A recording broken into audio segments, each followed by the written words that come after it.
How would you like to use a CBDC, Central Bank Digital Currency, for all of your transactions? How would you like it if an institution was tracking all of those transactions? And what if that institution was a bunch of unelected technocrats that are above even your central bank? Well, I'm here to tell you why that's happening today. Welcome, truth seekers. You've landed in the right place. I want to bring you the information that others simply can't. So join this grassroots movement of nearly 300,000 people. Hit that subscribe and the notification beside it so that we can conquer this together. Speaking of which, what do you think of the IMF, the BIZ, and the UN?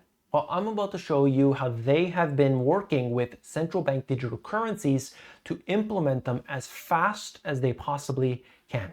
Let me show you. First thing, BIZ and the Bank of England complete a CBDC project.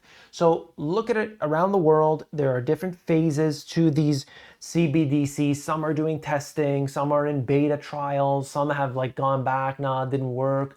But I'm showing you right now this one example, and we could see that there's a institution like the BIZ, or it's the IMF or the UN and all these different things. They're at the center, and then around them are these other central banks. So we are going to go and give up our little bit of sovereignty we have left instead of to the central bank that we have, which shouldn't even exist to begin with. And then it's going even one layer further where there's another institution that we have absolutely no say in dictating the policies that they have. Well, we're going to be giving them some level of control. How does that sound? Well, that's what's going on right here and now. A pilot project involving central bank digital currencies jointly run by the Bank of England and the Bank of International Settlements. Project Rosalind was designed to explore how a universal and extensible API layer could connect central bank and private sector infrastructures and enable retail CBDC payments. So that's part of this. That's what's going on. And by the way, the BIZ is doing this a lot. There are a bunch of, I think it's 4 or 5 different central banks that they are connecting, and they're trying to do some tests. And this is a beta trial, and they don't hide that, and they know what's happening. BOE a step closer to launching a digital pound after Project Rosalind study. Work with the BIZ found a range of new products CBDC could support. Treasury has yet to decide of whether they will back a digital currency. Well, I'll tell you right now, your government, the Treasury, has absolutely no say in whether this happens or not. The central banks are going towards CBDCs. We know that already. And what they do behind the scenes, your government doesn't have control of that. If they're going and colluding with, I use that word intentionally, colluding with the BIZ, and they're doing this thing with the CBDC, your government doesn't have a choice. And you might say, well, in the Constitution it says this, or no, we'll never vote for that. It doesn't matter. It really doesn't matter, because they're going to do it anyway.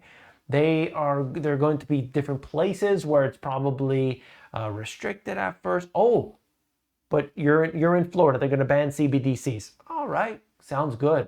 That's freedom, right? Oh, but you want to do business with New York? Oh, okay. Well, then you've got to have a CBDC.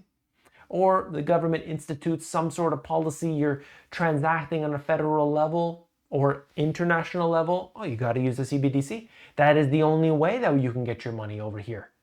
Well, okay, fine. I'll use it just for that, but I'm not going to use it for this. They are going to squeeze everybody, okay?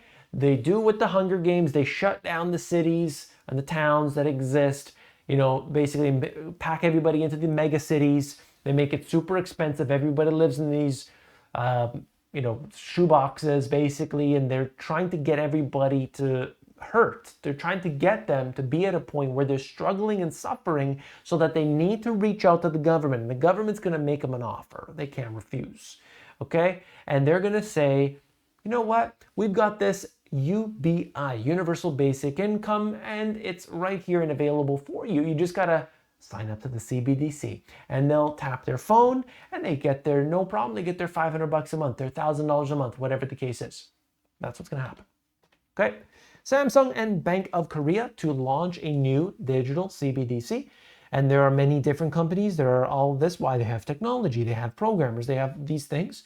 And so they can make this happen. They could use private institutions, they could do all government, depends on the country, but we're seeing it all over the place. I'm just trying to give you a little bit of insight.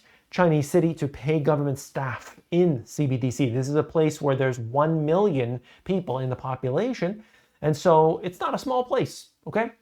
How many people in the government? I believe it covers that. But anyway, the point is they're basically paying people already doing this. They've had beta tests. They're going through this. China is obviously trying to be the most advanced in it. They have the most control. That's really what it's all about. Central banks successfully test over 30 CBDC use cases, including offline. I wanted to make this clear. Offline payments. An API layer could facilitate a wide range of central bank digital currency payments scenarios.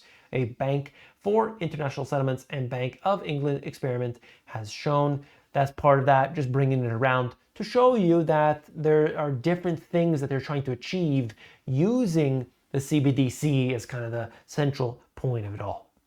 The government of Canada wants you to know that the CBDC is different from cryptocurrencies. The value won't fluctuate. It's going to be at the same time, it's going to be backed by the central bank in the same manner as cash. Backed by a central bank, not by anything real. But anyway, it's just trying to show you that they're doing so. Now, I want to be very clear about CBDCs. I think that they are going to bring the costs of transaction down. I think it's going to make things faster. I think there are positives to it, but I need to highlight what is obvious. So I transact internationally very regularly, okay? I do international business, and when I'm doing so, my goodness, every time I do it, it's getting more expensive, more fees. Oh, why am I being charged $40 for a wire fee? It used to be $30. Sorry, price went up. Why am I paying more for my transaction fees? Sorry, price went up. Conversion fees are up. Everything is slow. It takes days. It's just constantly taking days and days and days for things to move through, for money to move, when it should be seconds. It really should be seconds. It's just digits on a screen. It's not like as if the cash is flying in a helicopter from one country over to another. Let's be honest about that. There's no reason for this. So certainly they need to make it faster. I don't think they need a central bank digital currency to make that happen at all. But they're going to make it part of it. You let me know what you think, okay? I want to know. Put it in the comments. Let's do it. IMF working on global central bank digital currency platform. I wanted to make this clear. Some people call me a fool. Some people call me a liar in the previous one. I just want to make this known that the IMF is working on this. I think it's just something that people need to be aware of. The IMF is one that is always at the center of this all. They are not exactly friendly. United Nations planning digital ID linked to bank accounts. That is not good in any way, shape, or form. You could see it here for yourself. I think that you should be aware of all of the details so that you know the truth. If you want to know everything about CBDCs, you've got to watch this video right here. I broke it all down. Click it and I'll see you there.